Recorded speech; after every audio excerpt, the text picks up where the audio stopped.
Voice of sharing, 旅人的香。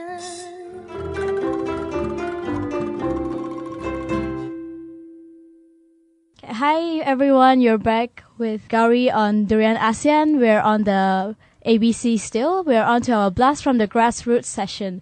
So today I have Tony here with me, who is a singer-songwriter who has joined us this morning. So hi Tony, how are you doing? Hello. Brooked up a bit because I have to rush to the jam and get here before time. Right, morning jam. How's your day been so far? I know it just started, but... I'm just surprised at the amount of cars there is on the road. Okay. Way Massive. too many cars. Okay. Way too many cars. And too little roads. Very few You roads. should have taken the train or something. Yeah, if there's one right in front of my house. So I understand you've been working on music for a long time. Mm-hmm. So give us a little background to what you're doing. All right. Well, I went, I think, full-time to music when in 2006. I was doing IT before that for 7 years. And then I decided I was 26 and I thought, I love music. I want to do something else. I hate IT so much, but what else can I do? And I thought, I love music, and people has been asking me to teach them how to play the guitar.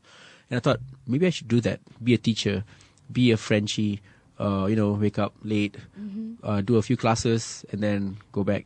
And I decided to do that. And when I was 26, I decided to give it a shot and go into music full time. It's been an exciting journey. 7 years actually I did it for. Original plan was supposed to be 5 years, and if after 5 years it's still bad, I would go back to the corporate. But it went on for 7 years, and the reason why I'm back in corporate. The reason why I did that is because I felt that I need more stability. Getting old today, right? Okay. One day I'm gonna get married, have kids, and I can't be telling my kids, "Hey, Daddy got no money this month.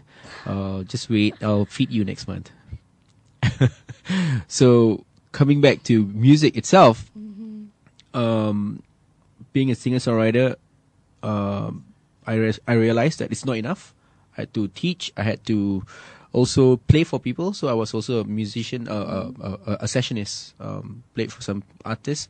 And at the same time, I also dabbled myself into theatre, both in the music side of theatre and also the acting side of theatre. Okay.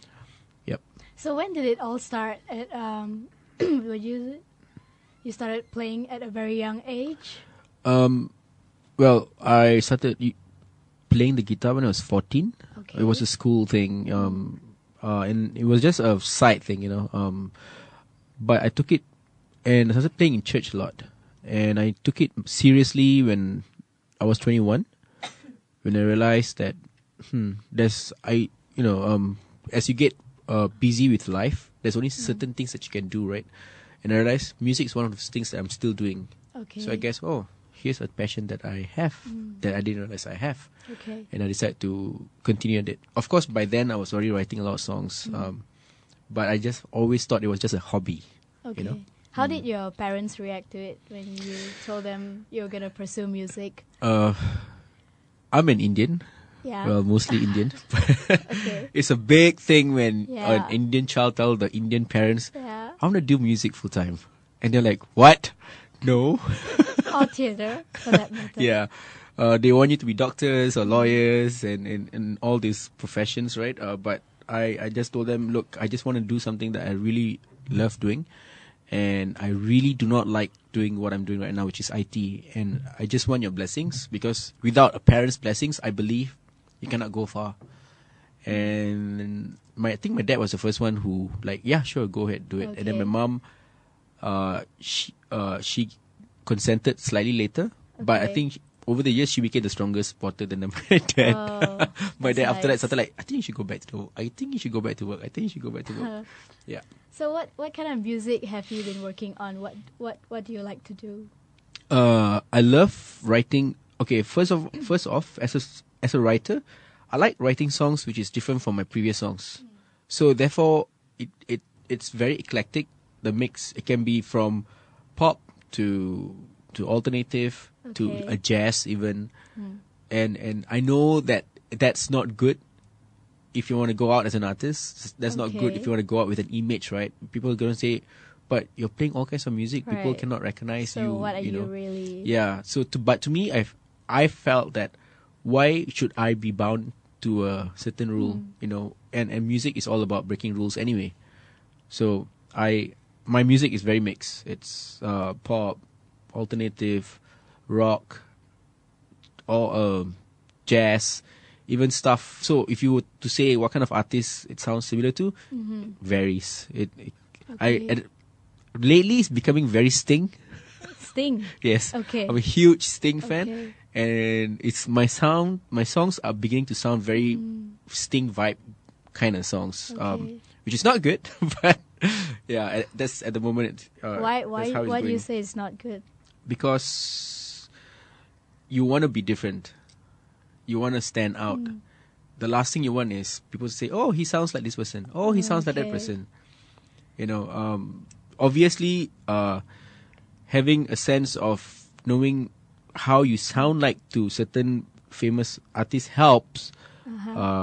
And that's how music is shared these days, by saying, "Oh, your music sounds like this person, therefore people who like this one might like yours." But it puts you in a sea of familiarity, Okay. and because of that, people start comparing you to the original. So if I say my song sounds like Sting, people are gonna say, "Oh, but not as nice as Sting's lah." Right? Oh, right. Yeah. So, how many songs have you worked on so far? Have you done an album? No, I've never done an album. Okay. It's way too expensive now, especially in this online sharing world stage that we are in. Very expensive to make an album, so it's easier to just write music and sell it online or song by song or Okay. give it for free. That's what. That is how the mechanics is going right now. All right. In terms of writing songs, I've worked about. Actually, I have written a lot of songs, but I tend to be a self-critic, and some songs, Oh, after a while, they okay. die a natural death. In terms of collaborating, I've written quite a few with a lot of people over the years.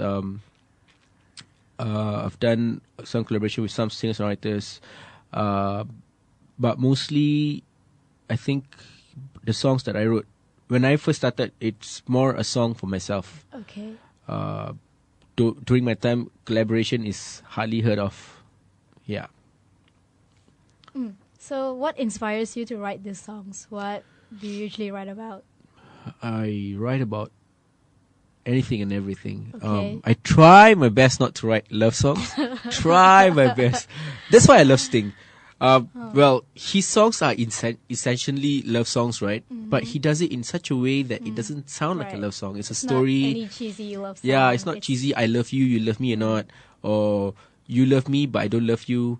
But his song is, I'm a vampire and I like you, but I cannot love you like that because I'm afraid I'll hurt you. Okay. Or, oh, you are my English teacher and I'm not supposed to like you because you're my teacher. Stuff like that. I that's, to me, if you want to write love songs, yeah. So I write anything and everything. Okay. I've written songs about peace. I've written songs about a boy who can never afford this girl. So he resolved in his heart that, okay, I can never get this girl because she's just too rich for me. Oh, Yeah, so she's like a princess and I'm just like a peasant. okay. So I'll just bury this love. No point loving her, because of the reality of things. I've written songs, gospel songs. Okay. I go to church. Not that I'm holy moly, but God is a big topic in my heart. Okay. Big topic in my life. So obviously there's some songs that I've written for him. Yeah. What's the latest song I wrote? A latest song I wrote was about a father who regrets not spending time with his daughter when he was young, Okay, all right. and now he regrets because she's gone off, and he is regretful that he never had that time and chance to spend time with the daughter, and he lost her now. Was it inspired by a true story? Yes, it Okay. was a story of. I heard about this girl who tells me about how she and her dad they never had a good relationship, and she's gone off, and she doesn't even hear of him anymore. So to me, Okay. I was thinking, how would the dad feel you know. So that's how the song is written. She doesn't know till today that's the reason why I wrote that song. Yeah. So I understand that you're actually in the corporate world now. You're not doing music Yes. that much anymore. Yes. So what's the reason behind that? Last year, in middle of the year, I decided to go back to corporate. It's because of the irregularity of the amount of salary I get in a month. Okay. Last year, January, February, March, and April, Okay. I was working, Mm-hmm. but I was not being paid. All right. And the checks only came in May. And Uh-huh. by then, I have house bills to pay. I've got car bills to pay. I've got a lot of other things to pay, right? Everything just got backlogged. And I thought, oh, it was a wake-up call. Okay. I thought, I can't be doing this, man. I've got bills to pay. What if one day I have a kid? I can't be doing this. This is not good. That's why I decided to go back to the corporate world. Okay. But to be honest, I was earning more as a musician than Okay. I was in the corporate world. Right. I worked maybe 12 hours a week when I was a musician, theater person. Now I work lots. 12 hours a day is a normal thing. So yeah, it's been interesting, but of course the good thing is now the pay is Consistent. consistent. Yes, That there's always a paycheck Yes. there for you. yes. So, what do you still want to do music? Would you consider going back to being a full-time musician, you think? I would consider it if I'm not in Malaysia. Okay. The market here is just too small to be leveraging off just being a musician or a singer-songwriter. That's what I found when I was doing music and theatre full time. I had to Okay. be in music and theatre, doing lots of things to Okay. cover myself. If I was to just be a guitarist alone, I would not last a year. If I were just to be a singer-songwriter alone, it would not last a year. Yeah, so in Malaysia, because the market is so small, right? You have to diversify yourself Okay. so that you get your source of income from every other Right. place you can.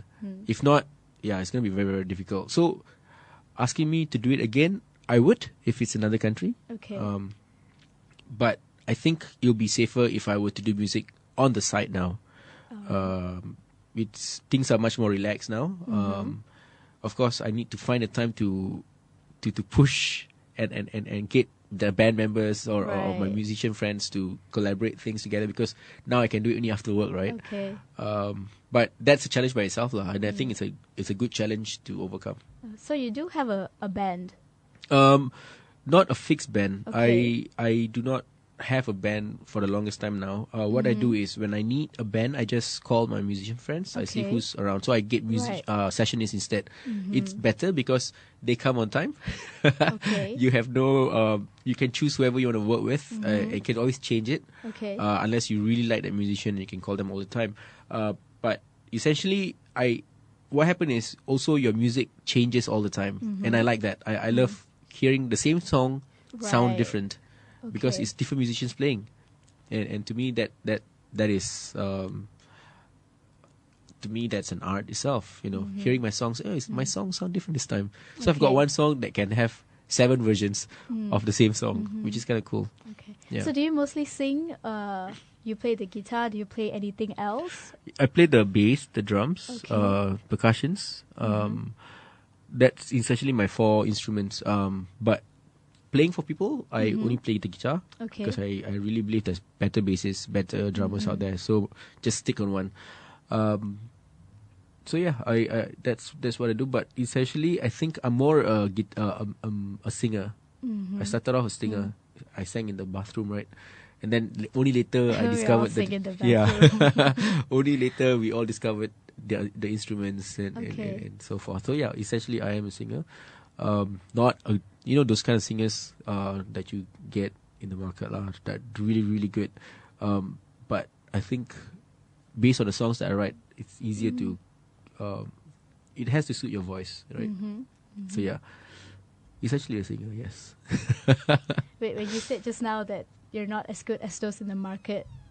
Meaning those guys who are very technical. Okay. You know, lots of breathing techniques. well, yeah, you know, your R&B stuff, your opera stuff, not Okay. as great as those guys lah. They can really sing. They can flex their pitches and stuff as they sing. Yeah, not to that level. Okay. I think it's also the type of songs and genre you're But in. then you've done musical theatre as well. Yeah. Was that very different? Of course, it's different. The training and all. Yeah, singing. it's two different types of singing. In fact, when you sing, right, I can sound like this. I can sound like I'm speaking. But when I'm singing in a musical, I have to make sure every word that I say is pronounced clearly heard. clearly. Yep. Even when you sing, you have to finish your word. Do you usually not finish your word when you sing? It's normal. It's in the pop world. It's normal to Okay. just sound normal. You know. So there's a song that I wrote. My Santi, I did a recording of it. The producer, Greg Henderson, he told me, "Do not finish your words. Oh. It sounds weird on the song." Okay. So I had to unlearn myself so that I can record the song. Yeah. So that's the difference between theater and the world, the other music part of the world. This question is probably irrelevant, but it's just out of curiosity. Yeah. Do you usually sing with an American accent or you follow the British Oh man. when you pronounce certain I words? think I sing a Malaysian accent. I don't.